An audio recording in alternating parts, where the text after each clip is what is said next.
raised in Apex, Chrissy Key Rollins has lived in North Carolina her entire life. She began her natural healing journey in December 2001, and her passion for discovering the true meaning of health and how it is naturally achieved has only grown stronger. She feels blessed and honored to offer people what she believes to be a blueprint for a solid foundation for living a balanced, fulfilling life. As an intrinsic coach and licensed massage and bodywork therapist, she assists in creating balance and transforming lives of those seeking positive change physically, emotionally, and spiritually. Together, she co-creates personalized plans for success, aligning clients with their life's purpose and living the life they deserve, with a focus on getting out of the head, into the body, and living from the heart. Welcome, Chrissy. Love it. Thank you. Thank you. Deborah did such a great job covering the whole mindset of things, and a lot of what I'm going to offer to you, you'll see some overlaps between them. I have some slightly different perspectives or way that I explain things, as we all have our own voice in the world. But you'll definitely see some correlations between what Deborah presented and what I'm going to talk about today. And because we have a time frame to work within, I have this handy little handout that I'm going to follow along with. There's a couple of links to fill in along the way, just really key points. And but if you have anything that comes up whenever I'm sharing, feel free just to interject it. It doesn't bother me at all.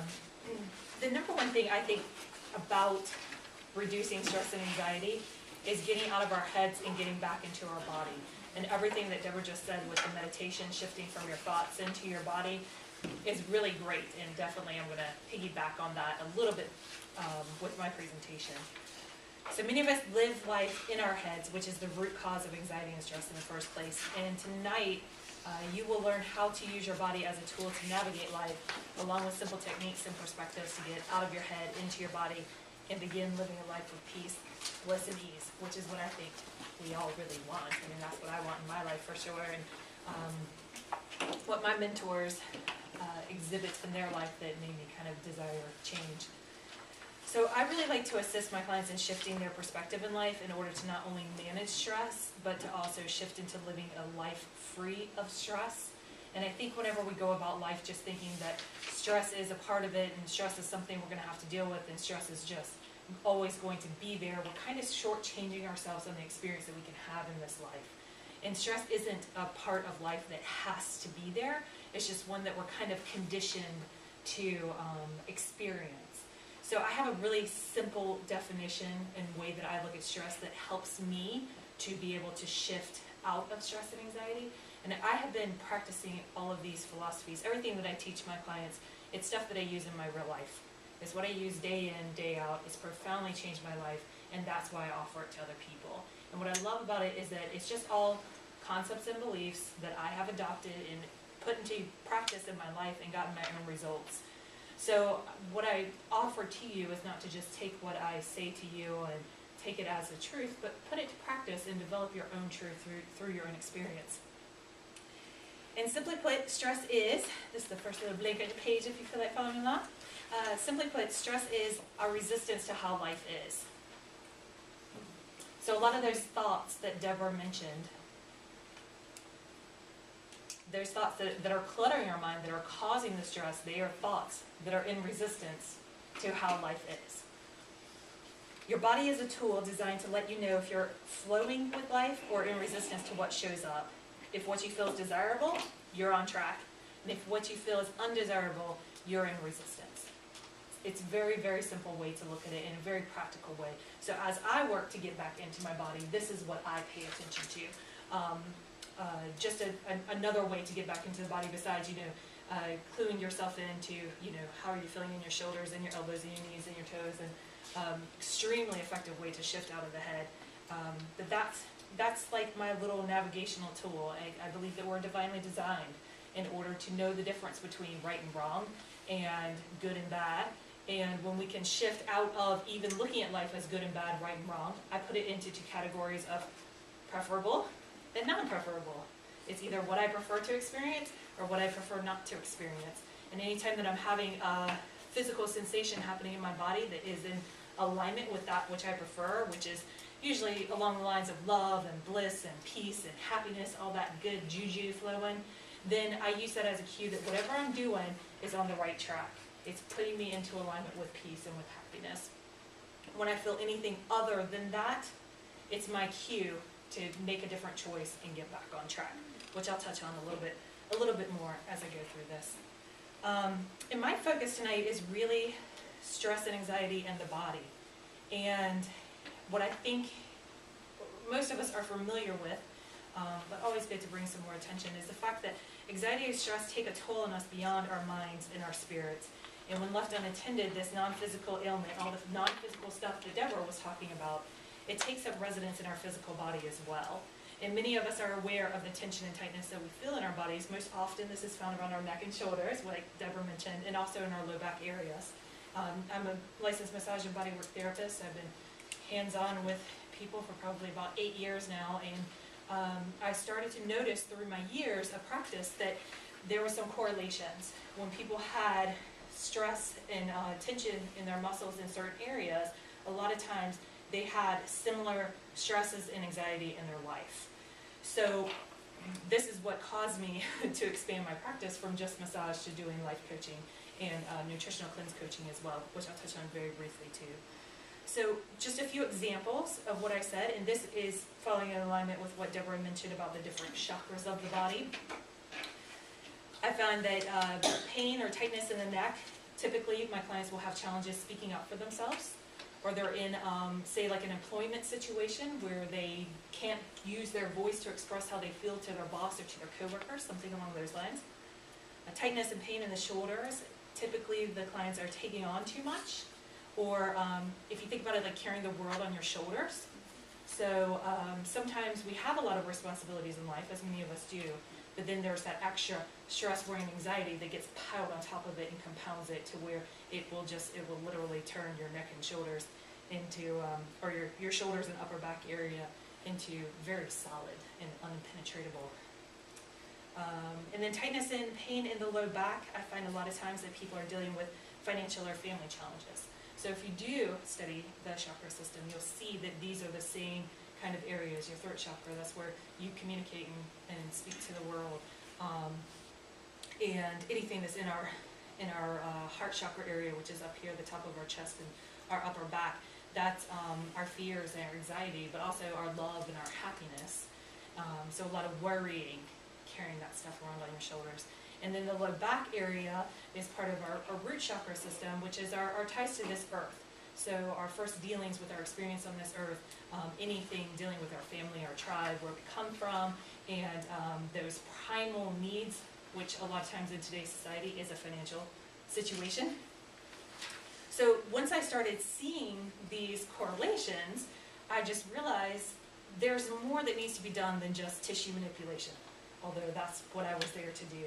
And through my partnership with the nutritional cleansing company, in which I coach clients through using the cleansing system, I find that a lot of times before we can even get into what needs to be done health-wise and nutrition-wise with the body, there's a lot of other stuff that needed to be cleared up. So I found myself doing more than just talking about the products. We started diving into other issues. So I started applying this to my clients on my table as well. And what I found is that once we started to address the emotional issues through life coaching, which is basically just shifting your perspective on life. That's what I'm a perspective shifter.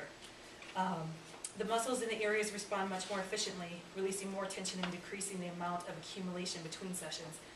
And this is why I offer life coaching and have recently added body-mind sessions that allow us to combine coaching and massage into one session. So we can kind of clear the air, get some stuff off the chest, deal with what emotionally you're carrying around with you.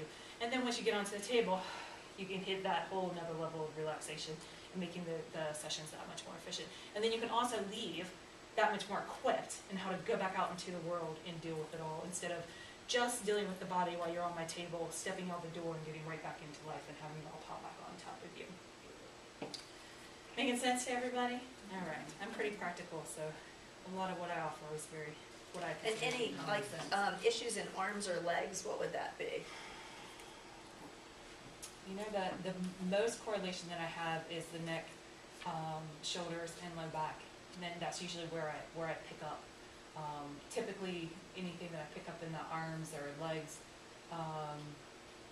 you know, I can't really say that I've noticed a consistent correlation. Typically, it's some kind of repetitive motion type thing that's going on. But not to say that energy can't get stuck in those areas as well. 'Cause they Or get maybe freaking- people not being able to move into the world Yeah. or something. Could be. And I it- have trouble with my legs, it's been that, moving forward. And the whole giving and receiving. I work on a lot of people, as we all are, that are really, really big givers, but not so much good receivers. So that can cause some blockages there too. The next little blank on your page is awareness. Awareness is always the first step in creating lasting change in your life. Many of us carry around excess physical tension without being aware of it. So we might be aware, oh, I've got a little bit of tension in my neck and shoulders, but until I get my hands on you, are you really aware that, oh my gosh, I got some stuff going on in my low back too, or wow, I've got a lot more happening between my shoulder blades than what I was aware of. And this happens for a number of reasons. And the first thing that came to my mind is the fact that our bodies are so efficient that we often only are alerted of about 10% of what's actually going on. So this is again, going back to that reptilian brain. Our mind works as a filter, and it filters out anything that's not a threat. So the body works to correct itself and find its own balance, and it's only going to let you know about 10% of what's actually going on in the body, because if it lets you know everything, we'd probably be immobile. We probably would not be able to even function in life. So being able to just kind of bring your awareness to, okay, if I'm feeling this tension in my neck and my shoulders or my low back or wherever it is that I'm feeling it in my body, that's just the tip of the iceberg as to what's really going on. On the same turn, if you look at it as, well, my back's been bothering me for 3 days, but then I woke up today and I feel fine, that doesn't mean that the body just miraculously healed itself overnight, which it could do, given the right circumstances, but most likely, if you're neglecting that sensation coming up in your body, you're likely not taking corrective steps to really get it back into balance. Typically what that means is that it just shut off that warning mechanism in the brain, where the body said, okay, maybe I can't handle this, let me give it a little bit more time before we get this human involved with what's happening here. And our bodies adapt to our lifestyle, and over time the tension that we carry, it's just viewed as normal by the mind, and therefore, again, it's not alerting our pain sensories to the issue. I can't tell you how many people get on my table where they're like, oh no, I'm doing just fine, and as soon as I start poking and prodding around and palpating their muscle tissue, it's like, oh my gosh, I can't believe that I had that much tension that's stored there. And again, we live our life up in our head. We got to get back into our body, because our body will tell us everything. So after the first therapeutic massage session, you'll begin to develop an awareness as to the tension relieved from the session, or as the tension relieved from the session slowly starts to creep back on when you return to your everyday lives. So if you think about the example that Steve shared about going through regular meditation to stopping meditation, it was in stopping meditation that you found the benefits of that meditation. The same thing happens with massage, or kind of getting back into your body. Exercise feels great and makes you feel wonderful. You do it for a month or two, and then you get out of it, and it's only whenever you get out of it that you realize, oh my gosh, I never realized how heavy this laundry basket is, or how I'm getting winded walking up the stairs, because your attention has been brought to that once you started living without it, and it came back on again. And this especially occurs whenever you do not incorporate changes into your lifestyle, which can lead to reduced stress and anxiety, and therefore less tension. So whenever you say, okay, I'm just fixed now, and you head back out into the world, I had a great meditation and I feel wonderful, don't need to do that ever again, or be it a massage session or whatever it is, if you just go back out into the world, because your symptoms have been alleviated, you go back to your day-to-day activity. That day-to-day activity is what brought it on. And that day-to-day activity might not even be a physical activity as much as a mental activity. That day-to-day stinking thinking is going to catch back up with you again. So it's so much more, which is, again, why I have a holistic wellness practice, because it's the balance of your physical body, your emotional body, and your spiritual body that brings together the whole picture of health. It's not just massage. It's not just meditation. It's not just your spiritual connection, although that really, really is helpful in balancing the other two. It's that finding that balance in making those lifestyle changes. And by the way, you're all really, really, really, really worth it. So worth it. Peace of mind. It is the best thing on the planet, and everybody deserves to be able to experience, regardless of what this material world around you looks like. So in thinking about the body, I can't remember what time I started, but I think I'm doing really good on time, so we should be able to get through all of this. Typically I go off on tangents, and then it's like, oh yeah, I gotta get through everything. I sat with myself and thought, what do I think are the most important things to bring your attention to with your body in order to alleviate stress and anxiety? And I just hit on whatever came to my heart. So I'm just going to start up top and go through the list because I think we'll have time for everything. Some of these are obvious and some of them might not be so obvious. And the very first one that I think is just super duper important is proper hydration. Proper hydration, it unlocks a great deal of the body's healing potential as well as reduces stress in the environment, in the body. Stress causes dehydration, and dehydration causes stress. So you can see how this cycle goes. If you're not staying well hydrated, right on cue, Alex, going to get water. Thank you. If you're Kind of why you're demonstrating. If you're not staying properly hydrated, you are unknowingly causing your body, mentally and physically, to experience more stress. And if you're experiencing those high levels of mental and physical stress, you're actually depleting your body of reserves of water. And we live in a fabulous society these days with all these beverage choices. I know at one of the restaurants that we go to from time to time, they just got this drink machine with a touch screen, and there's like, I don't know, 100 different choices. Yes, at Moe's, if anybody else goes to Moe's. Oh my gosh. So to me, or to the average person, it could seem like water is not all that important anymore. We've got Mellow Yellow, and we've got Gatorade, and we've got Coke, and we've got Mountain Dew, and we've got High C, and we've got tea, and coffee, and juice, and all that stuff tastes so delicious, so we must not need water anymore. Or another common misperception is, well, since my tea was water until I put the tea bag in it, then I'm still getting my water. Or I know a lot of men like to use the excuse, well, beer is mostly water. But it is not water, and it does not take the place of water. And just because we have other beverage choices does not mean that we all of a sudden don't need water. Our body is mostly made up of water, and it is absolutely essential that we have proper hydration in order to have proper physical function all the way down to the molecular and cellular level. It's absolutely necessary. So what happens to people that just drink like Coke or iced tea? You know, I mean, I have a friend who all she drinks is Coke, and I have another friend that's all she drinks is sweet tea. Yeah, again, another one of those areas that they probably will not know the difference until they switch to just drinking water. And then even if they can go back to it, I know 12, 13 years ago, I just decided to stop drinking soft drinks. And I did it for a month, and I just didn't have it anymore.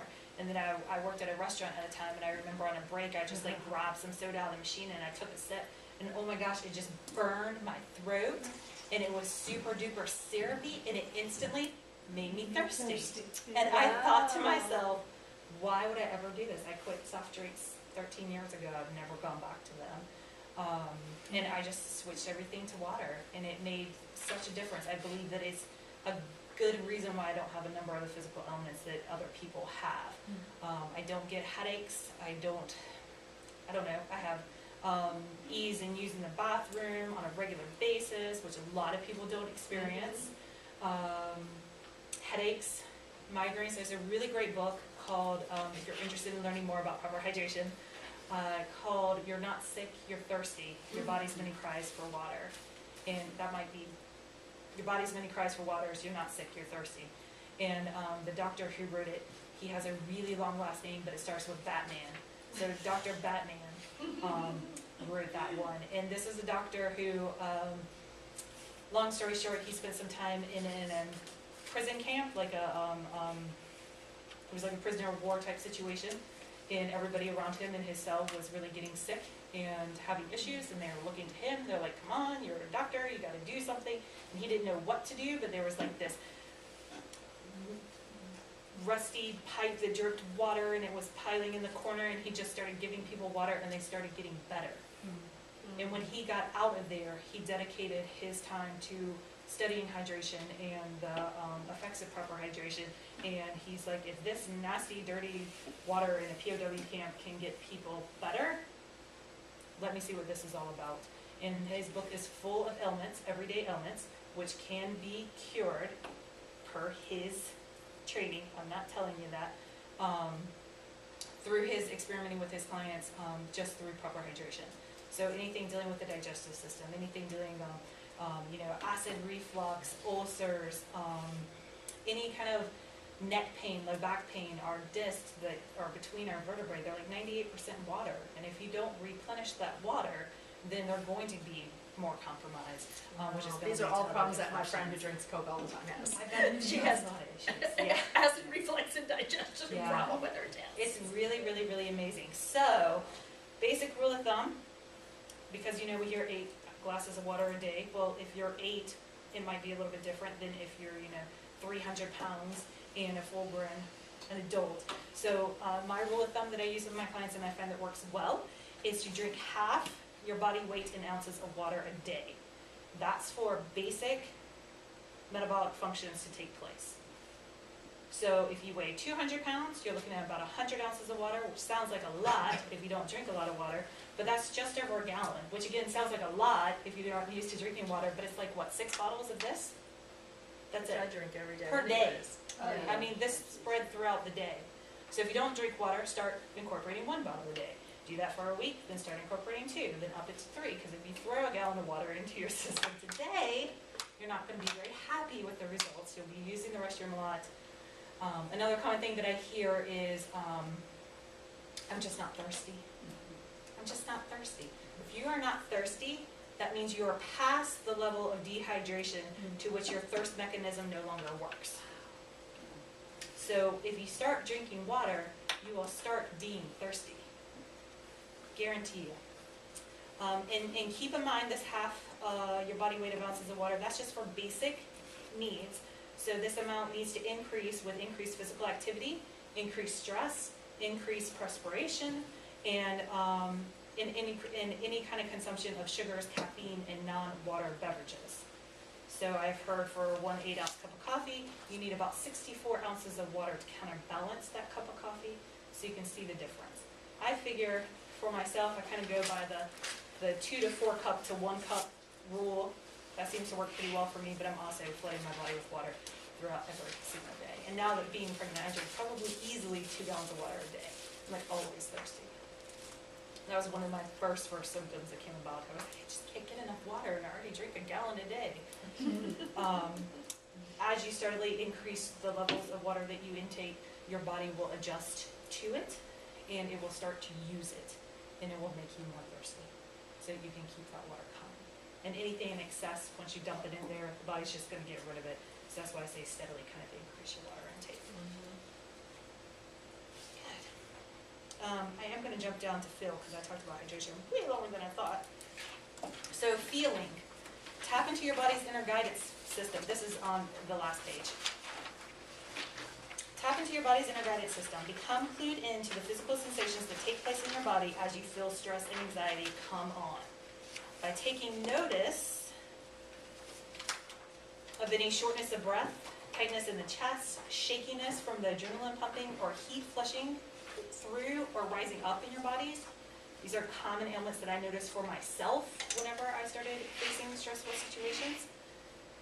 When we notice these coming on, we are able to use any undesired sensations as a clue that we are in resistance to what's showing up, and make a choice in that moment to make a different decision, leading us away from the stress and anxiety and towards peace of mind, body, and spirit. So when I feel my chest start to tighten up, when I feel that adrenaline start pumping, when I feel that flush of heat, that is my cue that I'm slipping into survival mode. And typically this happens in non-threatening situations. And at that point, I can more accurately assess what's happening around me. Like I'm dealing with my husband, not a saber-toothed tiger. And I can then make a choice to get me back into my happiness versus continuing to feed this kind of sensation that's going on. When I wasn't aware that this was happening in my body and I was just in that reactive mode, then I just did that. I just reacted to what was pumping through my body instead of taking a moment to kind of breathe and What's your opinion on the reason why something like that you would experience those symptoms when there's absolutely no threats present, or even, I mean, it just because it seems we're to be out of crazy, the blue. Steve. We're totally crazy. Because 90% of our choices are made by our subconscious mind, meaning that little mind, kind of like what you're talking about, you know, that little peak at the top, that thing that you're closest to in the morning when you wake up and at night before you go to bed. 90% of our choices are made by our subconscious mind, and it's our subconscious mind that's driving us to stay alive. So what happens is, even if we can clearly see here, consciously in our head, that there is not a threat, something's still getting triggered down here. Kind of our core misbelief system is what I call it. And we're conditioned from a very, very young age to cater to it, to be a slave to it, I'll talk a lot to do about whatever that. we can. I'm trying to figure out what the trigger is so I can, Right. so I can So, shift that. for me, I had to kind of give up searching for why is this happening, and accept it is happening, and then just make a choice. And as I started owning what I was feeling, and instead of catering to it, make a choice that was in alignment to something beyond me, which is love and bliss and excitement and all that good stuff. When I started just shifting in the moment, or bringing that awareness forward, so I would have even the opportunity to shift in the moment, then as I started finding more peace and more happiness and more balance, then a lot of that, where is this coming from, started to come up and started to be revealed to me. But it wasn't being shown to me when I was in that fear kind of mode. And that's a lot that I work with my clients one-on-one, is just kind of like drawing a line through life. It's either love or it's fear. And I don't care if it's anger, fear itself, sadness, anxiety, stress, all of that, those to me are fear-based emotions. So whenever I could own that, instead of just saying, oh, I'm so angry, I could realize, okay, well, why am I feeling angry? Well, I must be threatened or fearful of something. So what could I be fearful of? Well, maybe it's not that my husband isn't doing what I've asked him to do 15 times. Maybe it's because by him not doing what I asked him to do, I'm scared that I don't matter. So now that I can say, well, maybe that's what is really causing this anger to come up, what do I know to be true about the situation? He's my husband. He loves me. Of course I matter. So maybe he just doesn't realize how he's affecting me. Or maybe he doesn't realize how this thing matters to me more than it matters to him. And I can more properly assess the situation and work my way through it. So And I it's a find little a more really simple good than- question to ask, and exactly in that same thing is saying, what am I making this mean? Mm. Like, what am I making this situation mean? And a lot of people just kind of go with the conscious mind. Well, obviously, it means this. Because somebody who does this, it means this. That's just a story that we made up. And if I'm going to be making up stories, I just decided somewhere along the line that I'd rather make up stories that make me feel good than stories that make me feel bad. And it's been working really, really well. Make it till you make it. Exactly, exactly. So, okay. So, kind of connected to this feeling one is breathing. Breathing is one of the cheapest, easiest things that we can do that so many of us don't do. And one of the greatest tools that we can use to reduce anxiety and stress, and again, it's accessible to everybody, is our breath. Breathing, especially slow, deep breaths, alleviates stress and anxiety by flushing our body with much needed oxygen, which causes a soothing sensation throughout. And breathing allows you to get out of your head, into your body, and back to the present moment, which is the only place where you can make a choice that leads you back to your peace. So when I feel that stuff come up, why did he say that? Where's that coming from? What is going on? I mean, I literally feel myself go from up here, back into my body. And then I believe that our breath is our only true possession, so that kind of signals me back into real reality, not this thing that we call reality. And when I can get myself back centered, from that place, I can then begin creating my reality again and remember that life's responding to me instead of me just constantly reacting to what life's giving me. The other things that are on page 2 are all free as well. Taking time to move, it doesn't mean that you have to exercise for an hour and a half or join a fancy gym. It just means move, something outside of your day-to-day normal movement. You can dance, you can walk, you can do whatever, just move, because that's what the body was designed to do. Nourishing yourself, eliminating foods that cause inflammation, such as wheat, dairy, and sugar, and removing foods that cause an acidic environment inside of our bodies, such as meats, alcohol, sugars, breads, coffee, or non-water beverages. All of these things add additional stress to the body. And they also will fog up your mental capacities, so you're more likely to experience stress. When I eat clean, I have clean thoughts. And stretching, again, the body likes to move, and those muscles need to be moved in other directions than what your day-to-day activities are. The last 2 things are more of an investment, unless you work out a really good trade deal with a massage therapist. Massage, just regular attention being put on your body. I mean, you cannot be on the massage table without becoming aware of what's going on in your body. And I have definitely found that clients that receive regular, either weekly, bi-monthly, or monthly massage sessions experience an overall reduced amount of physical and emotional stress, as well as, of course, the pain and tension that the stress can create. And there's other body work, such as chiropractic and other modalities out there that are really, really great. Again, I believe in a balance and a conjunction of these things. And then the last thing that a lot of people don't realize is to cleanse. And stress is your body's natural reaction to toxins. And this includes toxic thinking, as well as toxins that we take in from our environment around us, our air, our water, and our food supply, namely, are the sources that I'm referring to. And the body's actually designed to naturally detoxify itself, and by properly supporting the body nutritionally, you will kick in the body's cleansing mode simply and safely.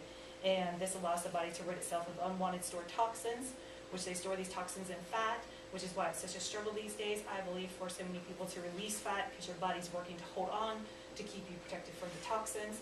Well, if you can allow your body to naturally flush its own toxins, you naturally will kick in your fat burning mechanism, which will cause your body to release unwanted pounds and inches that it's trying so desperately to hold on to keep you safe. And I just put my little website down here. If anybody's interested in finding out more about cleansing, I didn't know anything about it until I started learning about it. So just wanted to give you guys that as a resource as well. And I'm sure Julie will give me just a minute for questions if there's anything right now. Yes, Jackie? What product do you use for cleansing? I have partnered with a company called Isogenics for the last 5 years, which means balanced life in Latin, and that is exactly what it has led me to. It started with just wanting to release pounds and inches, and it led me to transforming my entire life, which is what it's all about, really. And that's what I really strive to bring into my clients, but really amazing integrity in that company. When I read about detox, it talks about liver detox and kidney detox, and there's all these different products Yeah. out here. Then you hear, you read the blogs, and there's some positive and negative things. Do this, don't How do you that. know what is really Yeah, even? great question. And that's why I think a lot of people kind of stay immobile and don't take action because it's so overwhelming. Think about it this way. If you cleanse just the liver or you cleanse just the kidneys, what's going to happen whenever the blood filters back through there is that you're going to release those toxins back into the body, and they're going to go back all through the body again. The cleansing system that I recommend and that I use with my clients and I use for myself is a total body cleansing system. It actually helps to cleanse your blood and everything. It cleanses on a cellular level versus just targeting one specific area of the body. So just food for thought as far as that goes. And the one that I use is nutritionally based. So there is nothing that's tricking your body into doing it. It's all about flooding your body with highest quality nutrients available on the planet so the body can kick in its own cleansing mechanism.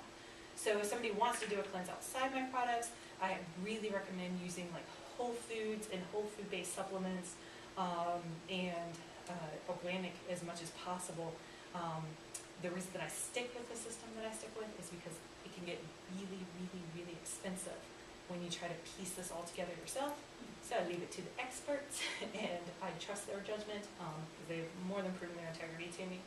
And it's just a very, very simple way to get the body's nutritional needs met. So I'm definitely a fan of nutritional cleanses first, whole body cleanses along with that. And I would trust or encourage you to trust your own instincts when reading about it, because when I started studying whole food nutrition, it's totally different than what I call mainstream nutrition. It's not the food pyramid At all. at all. Well, it's like the food pyramid, turn upside down and take a few things out and add a few things. When I started reading it, I just had to check in with myself, and myself said it made more sense that my body could thrive off of stuff that was naturally provided from the planet than created in the laboratory. And yes, the nutritional cleanse products that I use are created in the laboratory, but from the stuff that's provided on the planet, not a molecular structure that looks the same under a microscope that doesn't have the innate intelligence that apples and oranges and alfalfa have. So a lot of it's kind of tapping into that. I've actually been considering going to the Hippocrates Healing Institute. And their whole basis of cleansing is totally whole foods. And wheatgrass and allowing the body to do the cleanse itself. Yeah, But that's pretty dramatic. it is. You know that they have a branch in Southern Pines now? No, I didn't. Yeah, I thought about that too. Or you talking about the one in Florida? The one in Florida, yeah. It's What's the expensive. name of it? It's expensive. City The Hall. Hippocrates Healing Institute. Oh, okay. Yeah, and there's a lot of systems out there that are really expensive and are really intense and very restrictive. And I just found, although I was game to do that, my clients weren't. They're like, you ate what? Well, it's a big commitment. I mean, It it's 30 is. weeks of your It life, is. and it's very expensive, and you Mhm. told me that, it depends Yeah. on what your needs and what your wants are. And And And then when I they do get, all raw too? it's all raw. It's all whole foods and raw. Yeah. yeah, I actually had a scholarship So- offer to go And there. you and can't even didn't bring go. outside food onto the campus. Nice. Oh, yeah. and they probably have lots of water there too. Because water is a nutrient. It's a very vital nutrient. I did Um, something like this when I was 40, Mm-hmm. and before that, used to have pneumonia or bronchitis every year, and after I did the cleanse, I have not had it since. Which is awesome. Very, So very 10 awesome. years of being completely clean of all that. I don't even get sick anymore. If I get something, I feel really run down and I'll feel really tired at like 6 or 7 o'clock. I'll go to bed early and the next day I'll be fine. So I know when I'm tired, that means I'm coming down with Yeah. something. And But I it don't even just- get sick. Could just be a matter of your body was able to alleviate something or reset something, so now you have proper function and moving forward. And I look at cleansing as a lifestyle thing versus just something you do from time to time. It's kind of like a nice massage. It's great once a year, but it's really great every 2 weeks, and then you can really change your life. And what I realized when I started cleansing, I was like, why am I going to let all this stuff build back up in my body so that my body can struggle again when I could just keep addressing it? And I've been extremely grateful to have such a solid foundation in going into my pregnancy and throughout my pregnancy. And although I can't do, the deep cleansing part of it, I can definitely support my body, and I really feel that sound nutrition and the reduction of toxins in my system has led me to have like an almost literally symptom-free pregnancy, which is pretty cool. We're gonna take a quick 5-minute break, and then Angela will speak, and then if you have more questions, we would ask that. But reminder, there's water back here, leftover food, restrooms are right out when you first came in, ladies on the left, men on the right.